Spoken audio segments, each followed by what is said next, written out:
এরকম অনেকের ক্ষেত্রেই হয়, অনেকের বাড়িতে হয়। আপনারা অনেকে শুনে থাকবেন যে হঠাৎ করে ব্লাড প্রেশার খুব বেড়ে গেছে। এই যে হঠাৎ করে ব্লাড প্রেশার খুব বেড়ে যাওয়া, এটা আগে যার কোনোদিন উচ্চ রক্তচাপের সমস্যা ছিল না তার ক্ষেত্রে হতে পারে, অথবা কোনো মানুষ তিনি জানেন তার উচ্চ রক্তচাপ আছে, ওষুধ খান, এবং তার ক্ষেত্রেও হতে পারে। এই দুম করে ব্লাড প্রেশার বেড়ে গেলে বাড়িতে কি করবেন, এটা অনেকে জিজ্ঞেস করেন আমাদের, যে বাড়িতে হঠাৎ করে ব্লাড প্রেশার খুব যদি বেড়ে যায় তাহলে সে সময় কি করা যায়। তো আমি বাড়িতে হঠাৎ ব্লাড প্রেশার বা রক্তচাপ খুব বেড়ে গেলে কি করবেন এই ব্যাপারে 11টা পয়েন্ট আপনাদের আমি বলবো। আমাদের প্রথম পয়েন্ট, স্টে কাম, মানে শান্ত থাকুন।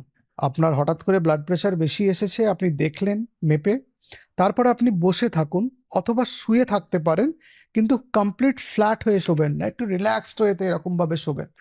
একটা সোফা তার জন্য ভালো জায়গা হতে পারে, একটা ইজি চেয়ার, বাড়িতে অনেকের থাকে ইনক্লাইন্ড চেয়ার, সেটা একটা অপশন হতে পারে। কিন্তু বিছানাতে শোবেন না, কারণ শুলে হার্ট বা ব্রেনের দিকে রক্ত আরো বেশি যায়, তাতে ক্ষতি হওয়ার সম্ভাবনা বাড়ে উচ্চ রক্তচাপের ক্ষেত্রে।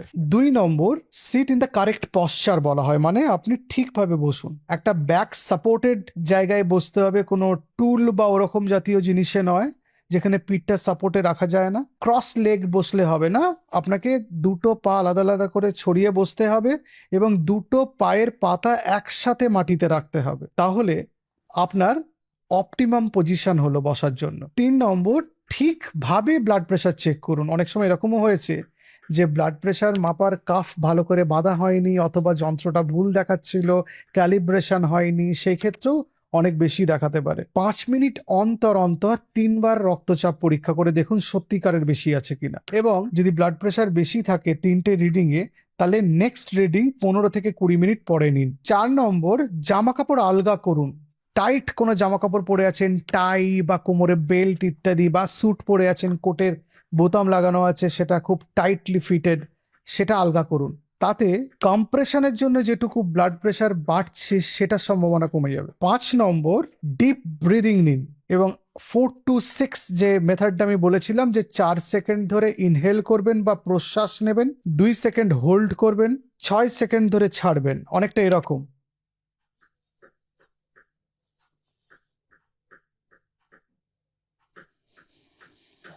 1 2 3 4 5, আসলে এই সেকেন্ড কাউন্টিং এর একটা ব্যাপার আছে, মানে আপনি 1 2 3 এরকম বলতে যতক্ষণ টাইম লাগে সেটা হচ্ছে 1 সেকেন্ড। 1 2 3, 1 2 3, 1 2 3, 1 2 3 এরকম করে বললে 1 সেকেন্ড 1 সেকেন্ড করে হয়।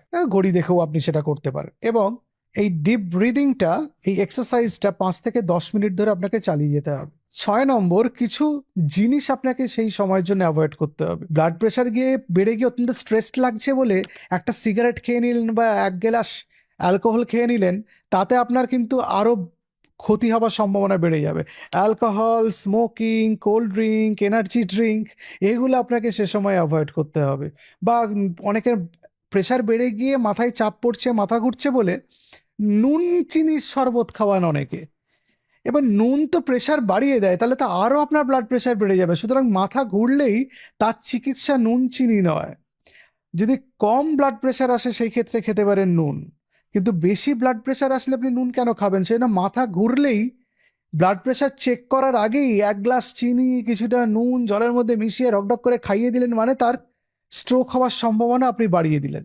সেইটা আপনার একটু মাথায় রাখবেন। 7 নম্বর, যে প্রেসক্রাইবড মেডিসিন আপনার জন্য ব্লাড প্রেশারের জন্য দেওয়া আছে সেটা আপনি নিন, এবং চেনা ওষুধ আপনি সে সময়ে খান, মানে আপনার বডিতে আগে সে ওষুধটা গেছে ব্লাড প্রেশারের। মনে করুন কেউ টেলমিসার্টান খান, তাহলে যখন ব্লাড প্রেশার বেড়ে যাচ্ছে তখন টেলমিসার্টান ট্যাবলেটটা নিন। তবে অল অ্যাসপেক্টসে, মানে সবকটা ক্ষেত্রে অ্যামলোডিপিন একটা কিন্তু সেফ ওষুধ।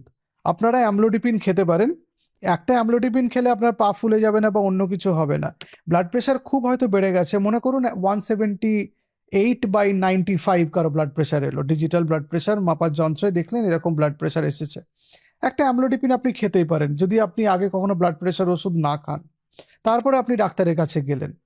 তবে একটা জিনিস আমি এই ক্ষেত্রে বলতে চাই, যে অ্যাংজাইটি ডিসঅর্ডার বা প্যানিক অ্যাটাকের সময় কিন্তু ব্লাড প্রেশার খুব বাড়ে, পালস রেট বাড়ে, কারণ সে সময় অ্যাড্রিনালিন হ্রাস হয় বডিতে। এবং এই অ্যাংজাইটি ডিসঅর্ডারে যে ব্লাড প্রেশারটা বাড়ে, অ্যাংজাইটি যখন চলে যায়, প্যানিক অ্যাটাক যখন চলে যায়, তখন ব্লাড প্রেশার কিন্তু নর্মালাইজড হয়ে যায়। সুতরাং আপনার ব্লাড প্রেশার বাড়লো মানে আপনি নন হাইপারটেনসিভ হয়ে গেলেন তা নয়, কিন্তু হতে পারে আপনার অ্যাংজাইটি বা প্যানিক অ্যাটাকের জন্য ব্লাড প্রেশার বেড়েছে। সেটা অ্যাসেস করতে পারবে একজন ডাক্তার, কারণ অ্যাংজাইটির অ্যাটাকের সময় পেশেন্টরা ভাবে না কিন্তু তার অ্যাংজাইটি অ্যাটাক হচ্ছে, পেশেন্টরা ভাবে তার হার্টের কোনো অসুবিধা হচ্ছে, বুক ধরপড় করছে বলে, কারণ তার সাইকোলজিক্যাল প্রবলেম যে একটা অসুখ পেশেন্ট ভাবতে পারে না।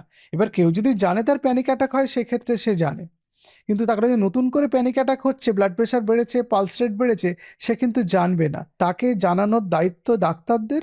সেই ক্ষেত্রে যদি কোনো ক্ষেত্রে ব্লাড প্রেশার পালস রেট বেড়ে যায়, তাহলে কাছাকাছি কোনো ডাক্তারবাবুর কাছে যাওয়া দরকার বা হসপিটালে এমার্জেন্সিতে যাওয়া দরকার। ইমিডিয়েটলি ম্যানেজমেন্টটা করার সঙ্গে সঙ্গে তাকে জানানোর দরকার যে তার অ্যাংজাইটি অ্যাটাক বা প্যানিক স্পেল হচ্ছে বা প্যানিক অ্যাটাক হচ্ছে। সেই ক্ষেত্রে তার চিকিৎসা শুরু করতে হবে এবং তাকে সে জেনে গেল, নেক্সট টাইম থেকে তার সুবিধা হবে। এরকম অনেক ওষুধ আছে যে প্যানিক অ্যাটাকের সময় জিভের নিচে দিলে সেই ওষুধের এফেক্টে প্যানিক অ্যাটাকটা কমে, পেশেন্ট স্বাভাবিক অবস্থায় ফিরে আসে।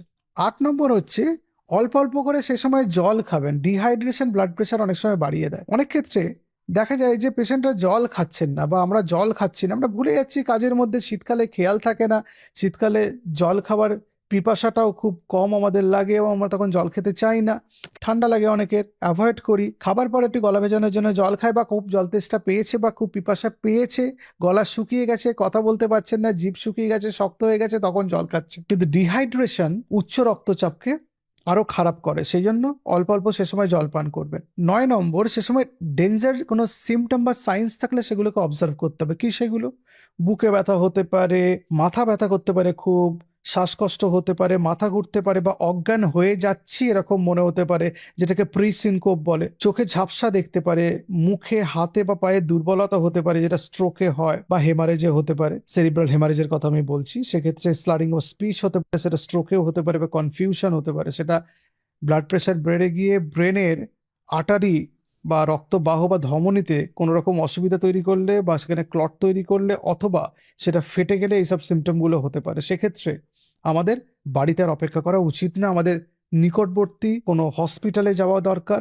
দরকার পড়লে ব্রেনের স্ক্যান করতে হবে, সিটি স্ক্যান বা এমআরআই, সেখান থেকে স্ট্রোক হয়েছে না বা হেমারেজ হয়েছে দেখে আমাদের চিকিৎসার ব্যবস্থা করতে হয়। 10 নম্বর হচ্ছে নতুন কোনো ওষুধে নিজেকে সেলফ মেডিকেট করবেন না। এরকম অনেক ওষুধ আছে ব্লাড প্রেশার যেমন ঝপ করে কমিয়ে দিতে পারে, যেমন প্রাজোসিন বলে একটা ওষুধ আছে, সেটাকেও যদি ইনটলারেন্ট হন, আলফা ব্লকার ইনটলারেন্স বলা হয় সেটাকে, সেক্ষেত্রে তার ব্লাড প্রেশার ড্রপ করতে পারে, অথবা মাথা ঘুরতে পারে, বা আরো শরীর অস্বস্তি লাগতে পারে, বা শরীর খারাপ লাগতে পারে। চেনা ওষুধ খাওয়াটাই সে সময় শ্রেয়। 11 নম্বর হচ্ছে বিপি যখন সেটেল হয়ে গেল, কতক্ষণ সময় লাগলো, কি ওষুধ খেলেন, কত বিপি হলো, সে সময় আর কি সিমটম আছে, একটা খাতায় নোট ডাউন করুন। আপনার সারাদিনে নুন কতটা খান সেটাকে রিভিউ করতে হবে। স্ট্রেস, ঘুম, অ্যাংজাইটি, কাজের প্রেশার, এগুলো, জল খাওয়ার পরিমাণ ইত্যাদি সবকিছুই পর্যালোচনা করে একটা চিকিৎসার ব্যবস্থা করতে হবে। আপনার যে ডাক্তারবাবু নিয়মিত চিকিৎসা করেন তার কাছে যেতে হবে ওষুধের অ্যাডজাস্টমেন্টের জন্য। হতে পারে ওষুধ পরিবর্তন করতে হবে, হতে পারে ডোজের পরিবর্তন করতে হবে। নিজে থেকে সেটা না করাটাই ভালো যদি আপনি অভিজ্ঞ না হন।